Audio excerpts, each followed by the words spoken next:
Bismillahirrahmanirrahim. Assalamualaikum warahmatullahi wabarakatuh. Pertama-tama saya mohon maaf kepada rekan-rekan media semua karena molor waktunya. Tapi ini bukan kita sengaja, tapi memang kita persiapkan dengan rekan-rekan dari eksternal. Pertama-tama mari kita panjatkan puji syukur kepada Allah Subhanahu wa taala yang tentunya alhamdulillah pada siang menjelang sore ini kita bisa berkumpul sini. Sengaja memang apa yang disampaikan oleh Pak Karopenmas tadi pada kesempatan sore hari ini kita dari Mabes Bareskrim akan menyampaikan perkembangan penegakan hukum pelaku aksi kerusuhan tanggal 25 sampai dengan 31 Agustus yang lalu. Ini kita datakan seluruh jajaran Polda, ada 15 Polda jajaran yang kita datakan. Perlu kita sampaikan kepada rekan-rekan media bahwa penegakan hukum yang dilakukan oleh Polri bersama seluruh jajaran Polda, penegakan hukum hanya dilakukan terhadap pelaku yang melakukan kerusuhan. Jadi sekali lagi, penegakan hukum yang dilakukan oleh jajaran itu adalah semuanya pelaku yang melakukan kerusuhan, bukan masyarakat yang melakukan demo. Karena kalau demo memang itu sudah ada aturannya. Jadi itu yang kami tegaskan di awal. Sampai dengan saat ini Polri telah menangani 246 laporan polisi yang ditangani di tingkat Mabes, ada yang ditangani oleh Ditipid Siber Bareskrim dan juga 15 satuan wilayah Polda dengan rincian sebagai berikut. Yang pertama adalah Polda Jambi. Ini datanya ada, silakan rekan-rekan juga bisa melihat langsung. Polda Jambi menangani 6 laporan polisi dengan 3 tersangka dewasa.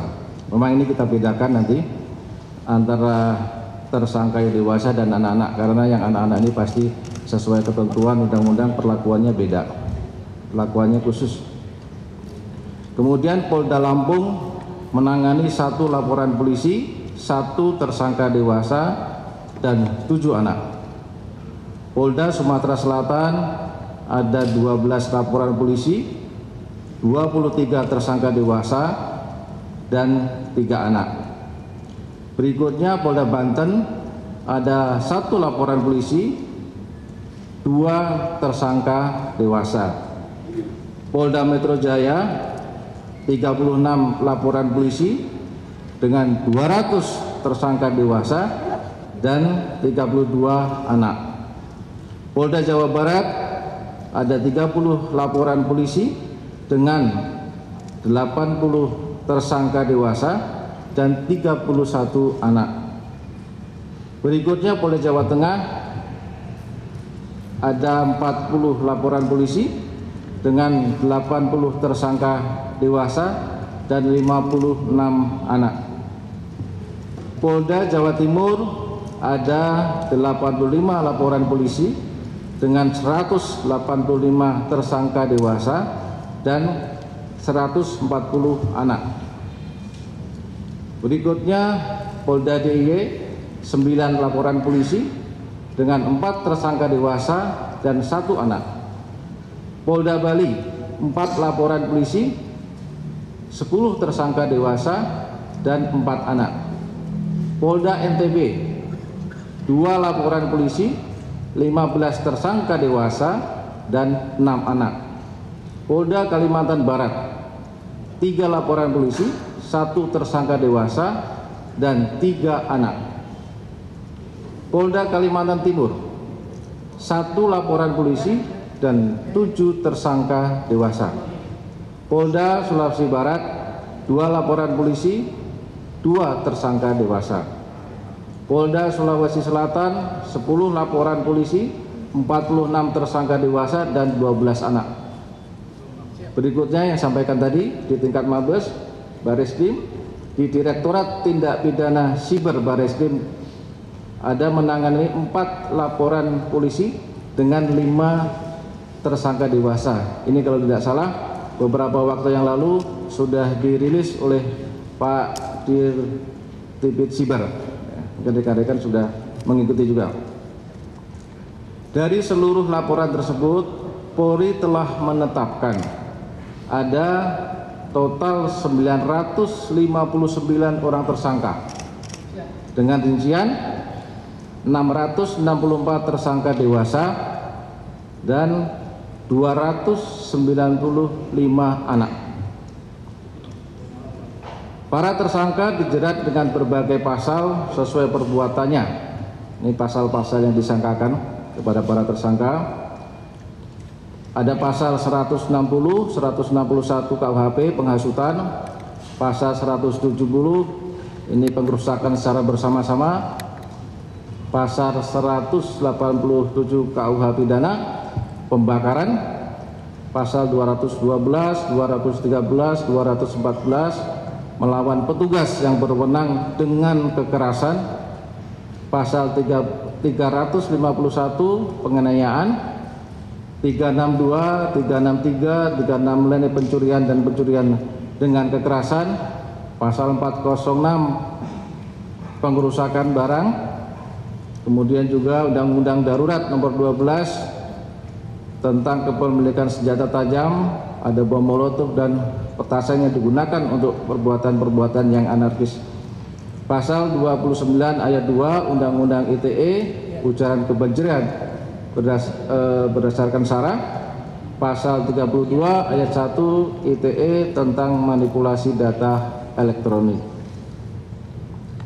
Perlu saya sampaikan kepada rekan-rekan, sebagai bentuk komitmen Polri dalam penegakan hukum yang mengutamakan kepentingan terbaik bagi anak, seluruh jajaran kewilayahan Polda dalam menangani anak terlibat dalam aksi kerusuhan telah mempedomani ketentuan sesuai Undang-Undang Nomor 11 Tahun 2012 tentang Sistem Peradilan Pidana Anak. Ini yang saya sampaikan tadi. Ini ada Ibu dari KPAI dan Kompolnas tentu nanti akan menyampaikan. Berikutnya berdasarkan rekapitulasi data anak yang terlibat aksi kerusuhan, maka dapat disampaikan sebagai berikut.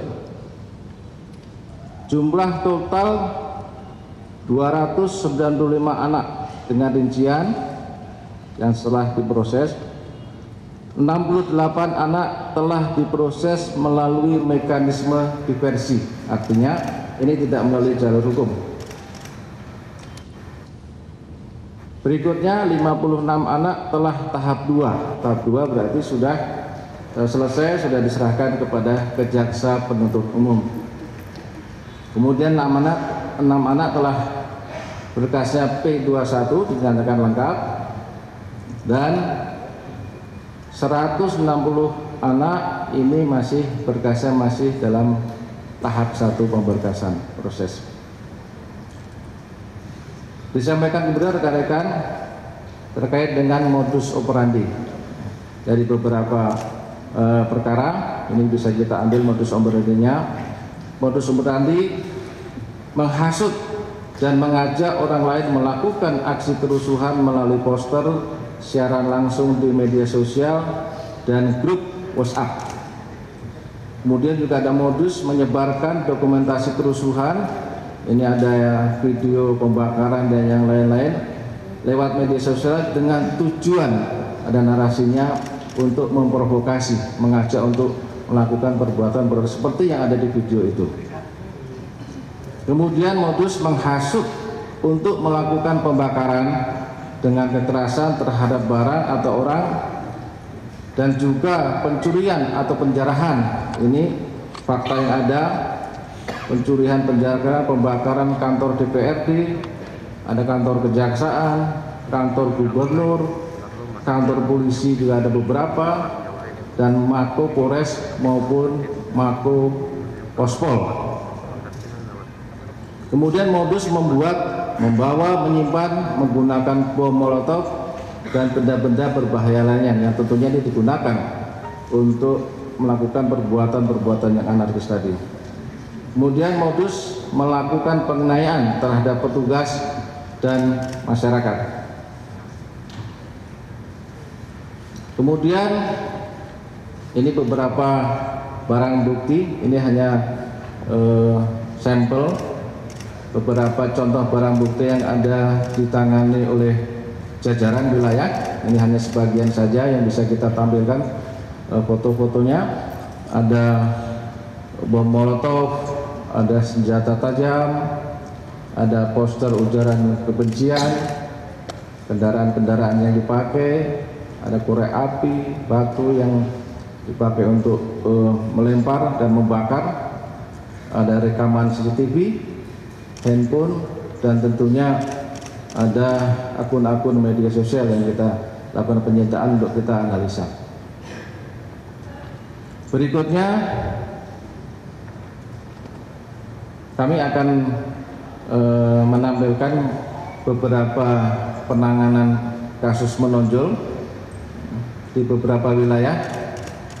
Yang pertama yang saya sampaikan tadi yang ditangani oleh Direktorat Pidana Siber di Barreskrim. Ini ada 5 orang tersangka.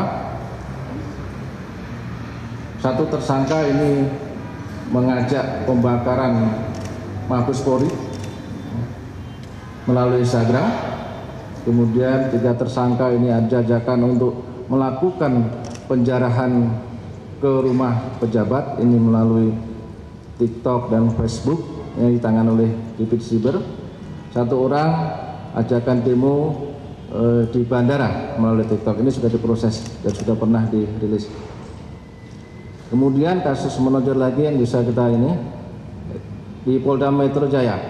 Polda Metro Jaya ini telah menetapkan 59 orang tersangka yang menonjol. 2 orang tersangka ini kami tampilkan juga, ini ya tersangkanya. 2 tersangka menyebarkan konten manipulasi data otentik. Berikutnya 5 tersangka perusakan halte Transjakarta di depan Kemendikbud. Ini adalah yang sudah kita lakukan penegakan hukum. Ini. Kemudian 12 tersangka penjarahan dari Bapak Ahmad Saroni. Alhamdulillah sudah tertangkap 12 orang pelakunya. Kemudian penjarahan di rumah Bapak Eko Patrio, ini juga sudah berhasil dilakukan penangkapan, ada 7 tersangka sedang proses. Kemudian yang melakukan penjarahan di rumah Bapak Uya Kuya, ini juga sudah bisa dilakukan penegakan hukum, ada 11 tersangka tertangkap. Kemudian penjarahan di rumah Ibu Sri Mulyani, ini juga sudah dapat dilakukan penegakan hukum, pelakunya ada 14 orang. Kemudian yang berikut penjarahan di rumah Ibu Nafa Urbah sudah juga bisa dilakukan penangkapan tersangka, ada 8 tersangka. Kemudian yang menonjol di Polda Jawa Barat ini ada 10 orang tersangka. 6 orang tersangka ini perusakan dan pembakaran kantor DPRD Jawa Barat. Kemudian 4 tersangka perusakan dan pembakaran posko lantas Polres Tasikmalaya. Berikutnya yang menonjol di Polda Jawa Tengah. Ini ada 2 orang tersangka pelemparan bom molotov dan batu terhadap petugas di depan Mapolda Jawa Tengah. Ini ada dokumentasinya yang melempar bom molotov. Kemudian berikutnya Polda Jawa Timur menetapkan 135 orang tersangka yang menonjol ini disampaikan. 14 tersangka perusakan Mako Polresta Malang Kota. Ada 14 tersangka. Kemudian 11 tersangka penyerangan terhadap anggota dan pembakaran pos lantas Waru Sidoarjo.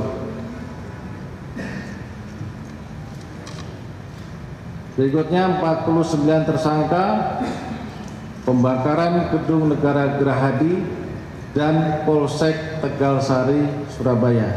Ini ada 49 tersangka yang sudah diamankan. Berikutnya 27 tersangka perusakan dan pembakaran kantor DPRD Kabupaten Blitar. Berikutnya 33 tersangka atas perusakan Mapores Blitar Kota. Dan 1 tersangka pelemparan bom molotov di pos Polantas Pandaan Kabupaten Pasuruan. Berikutnya di Polda DIY ada 1 yang menonjol, yaitu pembakaran perusakan pos lantas Polresta Sleman. Itu ada 1 tersangka. Berikutnya di Polda Sulawesi Selatan ada total 57 tersangka dengan rincian 28 tersangka pembakaran, perusakan dan penjarahan di kantor DPRD Kota Makassar. Berikutnya 14 orang tersangka pembakaran, perusakan dan penjarahan di kantor DPRD Provinsi Sulawesi Selatan. Ini dokumentasinya. Kemudian 8 orang tersangka perusakan, pembakaran dan penjarahan di pos lantas Makassar. Berikutnya 3 orang tersangka atas penganiayaan pengemudi ojol.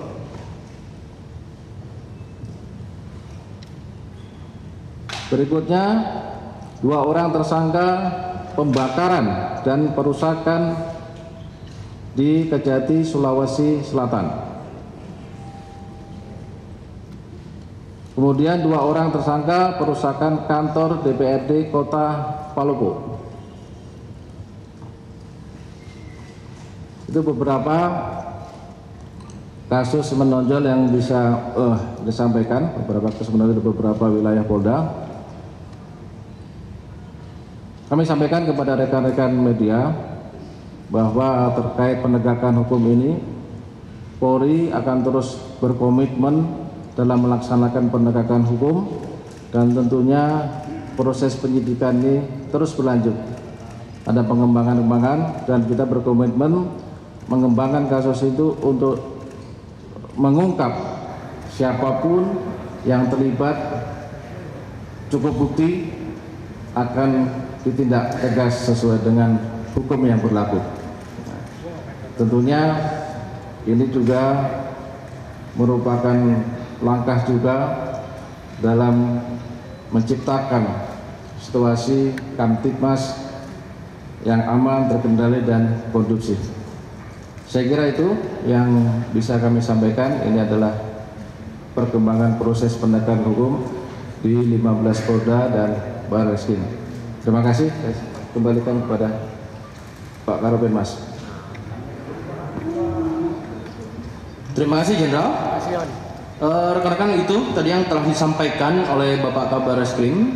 Tentunya kami juga memberikan kesempatan kepada Ketua Komisi Perlindungan Anak Indonesia, kepada Ibu Hajah Margaret Aliatul. Kami persilakan untuk memberikan penjelasan kepada teman-teman media. Kami persilakan. Terima kasih. Assalamualaikum warahmatullahi wabarakatuh. Selamat siang dan salam sejahtera untuk kita semua. Yang saya hormati Bapak Kabar Reskrim Polri, Ibu Kompolnas, Bapak Dirtipidum Barreskrim Polri, dan juga rekan-rekan wartawan semuanya. Ketika mendengarkan tadi yang sudah disampaikan oleh Bapak Kabar Reskrim, tentu berkaitan dengan apa yang saya sampaikan, tidak lepas dari bicara tentang soal anak yang terlibat dan dilibatkan dalam aksi demonstrasi. Ketika berbicara tentang hak anak untuk menyuarakan dan didengar pendapatnya, itu memang dimiliki oleh anak sebagaimana diatur di dalam Konvensi Hak Anak, juga Undang-Undang Perlindungan Anak, termasuk juga Undang-Undang SPPA nomor 11 tahun 2012. Tentu dalam menyuarakan dan didengar pendapatnya, anak-anak ini dipersilahkan, tetapi tentu tetap dalam konteks sesuai dengan peraturan perundang-undangan, karena anak-anak juga berhak untuk dilindungi dari pelibatan dalam kerusuhan, termasuk juga pelibatan dalam aksi-aksi demonstrasi yang berbau atau mengandung unsur kekerasan. Itu ya. Tadi sudah disampaikan oleh Bapak Kabar Eskrim Polri terkait dengan beberapa jumlah anak di 11 Polda. Tadi kami menghitung, kami memberikan apresiasi kepada Polri yang sudah melakukan upaya pengamanan dan juga upaya penegakan hukum. Kalau dalam kacamata KPAI tentu kami tetap mendukung bahwa upaya pengamanan dan penegakan hukum ini tidak boleh keluar dari perspektif perlindungan anak sebagaimana yang diatur di dalam peraturan perundang-undangan terkait dalam hal ini, yaitu Undang-Undang Nomor 11 Tahun 2012 tentang SPPA, di mana di situ diatur bahwa anak hendaknya diperlakukan secara manusiawi, tidak mendapatkan kekerasan, tidak mendapatkan perlakuan yang kejam, dipisah tentu dari orang dewasa, dan juga dilindungi identitasnya.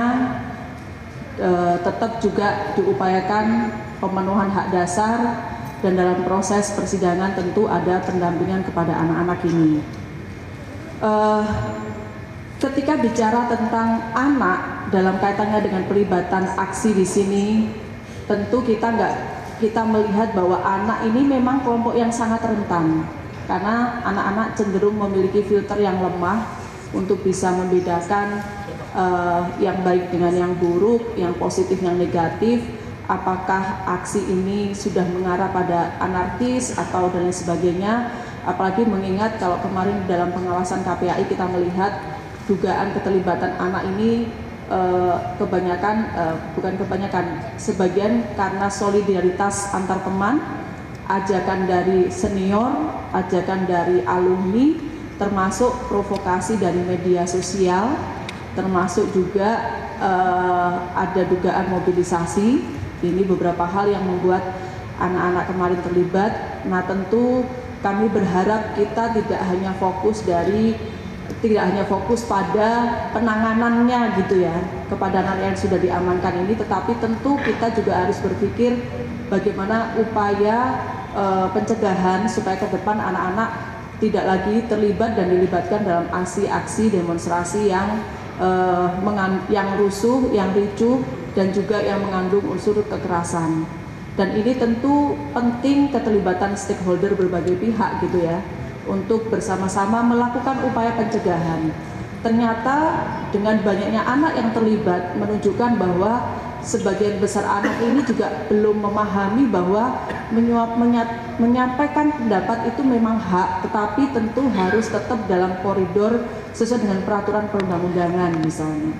Atau ternyata anak-anak masih butuh penguatan edukasi untuk membaca situasi bahwa aksi yang diikuti ini sudah mengarah pada anarkis, sehingga mereka perlu untuk kemudian menarik diri dari aksi yang demikian. Sebaliknya, suarakan pendapat-pendapat melalui forum-forum yang aman, yang itu tidak memberikan nggak ada kekhawatiran nanti akan ada efek kepada anak. Misalnya melalui forum anak misalnya, atau forum-forum lain yang memang itu lebih aman dan sebagainya. Mengingat salah satu yang juga menjadi faktor yang sangat dominan membuat anak terlibat dalam isu ini, itu adalah provokasi melalui media sosial. Saya kira ini juga perlu atensi khusus gitu ya, bahwa ternyata di masyarakat tidak hanya anaknya, tidak hanya fokus di anak, tetapi juga masyarakat, keluarga, orang tua, dan lingkungan terdekat dengan anak juga penting untuk diberikan penguatan literasi digital. Berbagai data yang tadi disampaikan oleh Bapak Kabareskrim, tentu dari pihak KPAI akan terus melakukan upaya pengawasan, terutama di 11 Polda yang tadi memang terdapat anak yang masih berproses di sana, dan tentu pengawasan kami adalah pengawasan agar selama proses ini itu Polri tetap menjaga dan berlandaskan pada peraturan perundang-undangan terkait dalam memperlakukan anak berhadapan dengan hukum. Saya kira mungkin itu. Terima kasih. Assalamualaikum warahmatullahi wabarakatuh.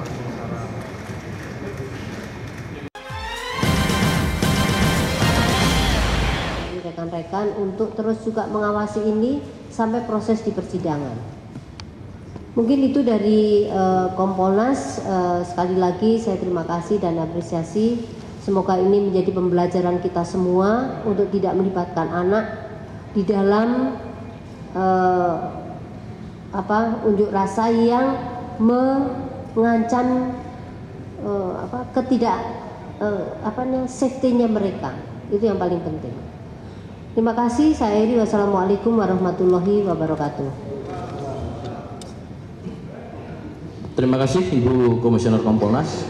Rekan-rekan, kami memberikan kesempatan pada segmen tanya jawab ini 3 penanya. Silakan dari sebelah kanan saya, tengah, dan kemudian sebelah kiri. Ya, kita bagi. Baik, silakan sebelah kanan. Sebutkan nama dan medianya serta sampaikan pertanyaannya secara fokus dan singkat. Silakan. Assalamualaikum warahmatullahi wabarakatuh. Izin para jenderal, Bu Komisioner. Saya Adi Anugradi dari liputan6.com. Ada beberapa yang ingin saya tanyakan. Tadi ditekankan bahwa yang ditangkap atau yang dilakukan penegakan hukum adalah pelaku kerusuhan, bukan massa demo. Dari 959 tersangka yang sudah ditetapkan oleh Polri, apakah mereka ini saling terhubung satu dengan yang lain atau seperti apa? Kemudian apakah Polri sudah mendeteksi mastermind, karena tadi disampaikan bahwa mereka adalah pelaku kerusuhan gitu. Terus yang terakhir, dari hasil penyelidikan sementara ini, apakah sudah bisa terjawab? Apakah ada orang-orang yang mendanai para pelaku?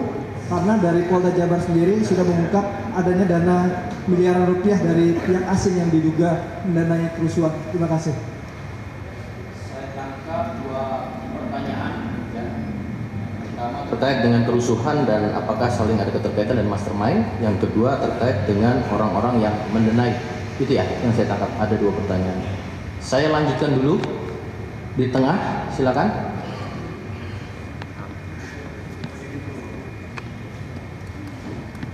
Saya Jihan Pak dari Tempo. Mau tanya, tadi kan ada dijelaskan bahwa ada beberapa anak yang udah tahap 1, tahap 2 hingga P21. Ini statusnya mereka itu masih sekolah atau bagaimana Pak? Kalaupun masih sekolah itu mungkin dari KPAI bagaimana kelanjutannya? Terus menegaskan yang tadi soal mastermind-nya itu Pak, apakah semua tersangka ini sipil atau ada penunjuk aparat gitu Pak? Terima kasih Pak. Pertanyaan saja ya, apakah ada mastermind? Karena tadi di pertanyaan kedua. Yang kedua Pak ya? Ya, pertanyaan kedua. Pertanyaan kedua, apakah semuanya sipil atau ada keterlibatan non sipil? Oke, sama ya, pertanyaan secara substansi sama tentang mastermind. Yang pertama soal anak. Ya, oke. Selanjutnya silakan dari sebelah kiri saya, silakan.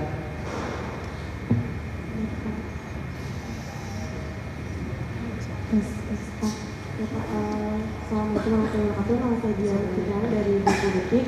Yang ingin saya tanyakan adalah, tadi ada 900-an, sedangkan yang terakhir tersangka ada 900-an, sedangkan yang terakhir itu data dari Pak Wakapolri bersama dengan Pak Menko Yusril ada setidaknya 583 orang yang masih ditahan dan akan diproses secara hukum. Nah, kenapa ada perbandingan jumlah tersangka dalam hal ini? Dan yang kedua adalah Menko Yusril juga menekankan untuk adanya restoratif justice. Apakah sudah ada proses restoratif justice terkait hal tersebut kalau memang ada sudah berapa yang mendapatkan restoratif justice ini? Cukup, baik. Terima kasih rekan-rekan atas pertanyaannya. Kami mohonkan kepada Pak Kabar Reskrim untuk dapat menjawab pada 3 pertanyaan teman-teman media dan nanti diikuti oleh Ibu Ketua KPAI terkait masalah anak yang masih sekolah. Kami persilakan. Mungkin ini yang melaksanakan seleksi adalah Dirtipidum. Nanti silakan Pak Dirtipidum bisa menjawab ya sesuai hasil asistensi di wilayah. Silakan.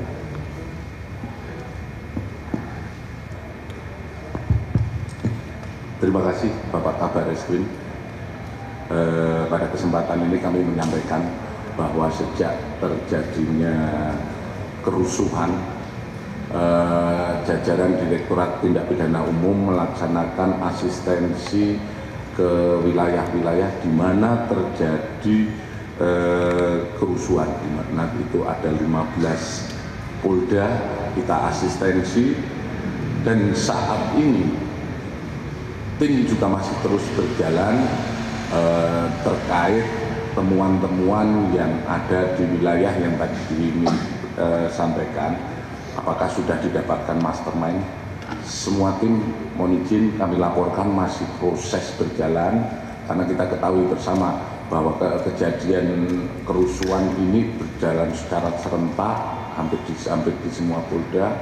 Kemudian kami melaksanakan upaya-upaya terkait penegakan hukum di wilayah. Tentu saja ini sedang kita proses lebih lanjut. Ada beberapa daerah yang memang didapatkan adanya pendana ataupun aliran dana yang saat ini masih proses pembuktian.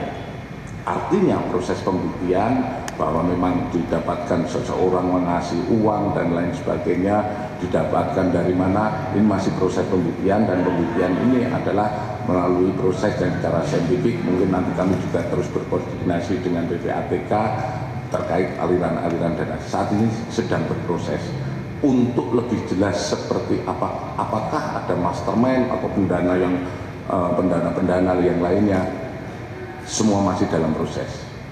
Sementara itu.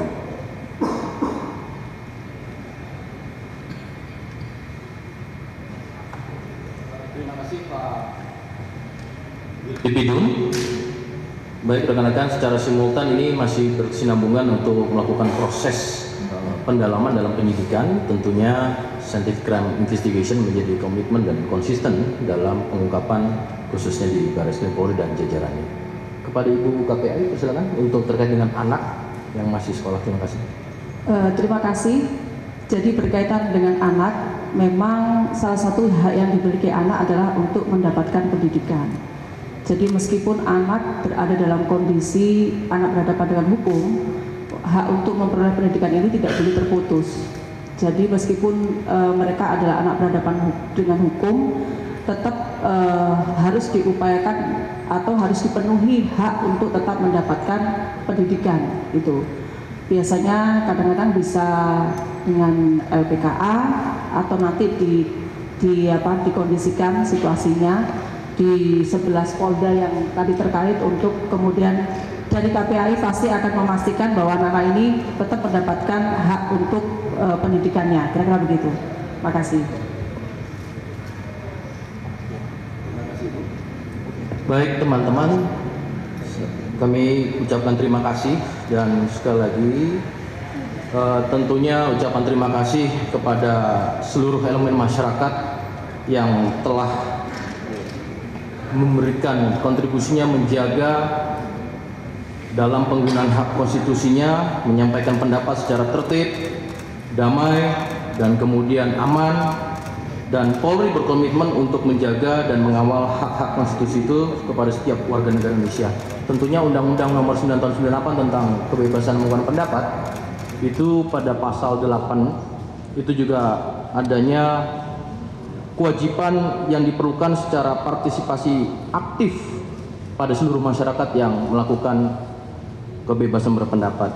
Dan imbauan juga tetap kami memohon kerjasama dengan seluruh elemen masyarakat dalam menjaga lingkungannya sampai dengan saat ini, dan kami sangat berapresiasi, dan sekali lagi kami ucapkan terima kasih yang sudah menjaga situasi di daerah-daerahnya. Saya rasa cukup. Terima kasih teman-teman. Saya tutup. Wassalamualaikum warahmatullahi wabarakatuh. Terima kasih. Satu jenderal. RJ sudah ya? Belum dijawab, Pak. Belum dijawab, Pak.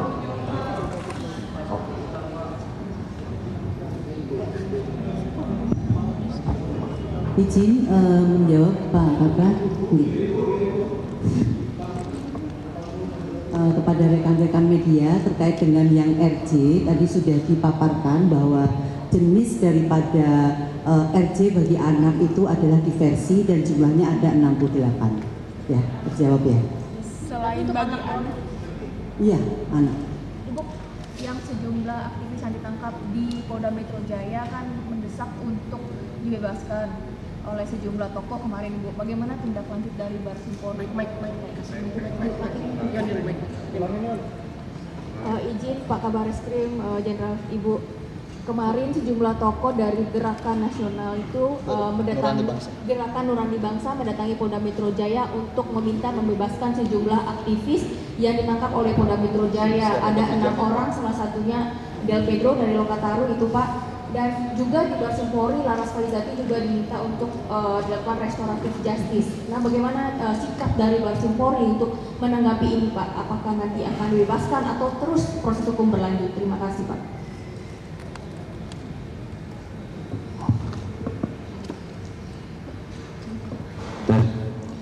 Jadi gini ya, kita Bareskrim melaksanakan asistensi proses penyidikan di jajaran tadi ya. Tadi kan sudah kita datakan semua. Tetapi dalam proses penyidikan itu kita kembalikan kepada penyidik. Ya. Penyidiklah yang menentukan proses penyidikan lebih lanjut. Saya sampaikan tadi, kita sudah sampaikan bahwa proses penyidikan di seluruh jajaran, tadi ada 15 Polda, ini masih berlanjut, masih berlangsung dalam rangka tentunya memenuhi alat buktinya dan untuk dilanjutkan kepada proses penyidikan lebih lanjut dalam rangka proses peradilan. Saya kira itu, siapa ya? Oke. Soal jenderal. Soal ada daru, Pak. Hah? Soal ada daru kan kemarin pengen Isu lain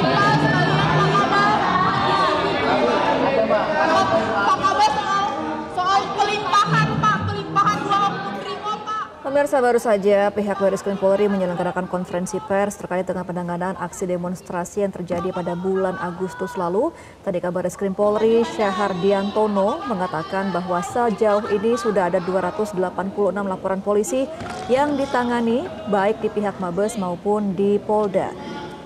Ada sekitar 959 tersangka yang terdiri dari 664 dewasa dan 295 anak.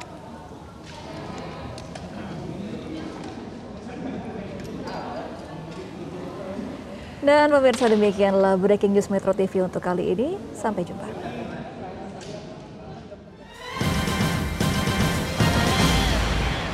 Jelajahi cara baru mendapatkan informasi. Download Metro TV Extend sekarang.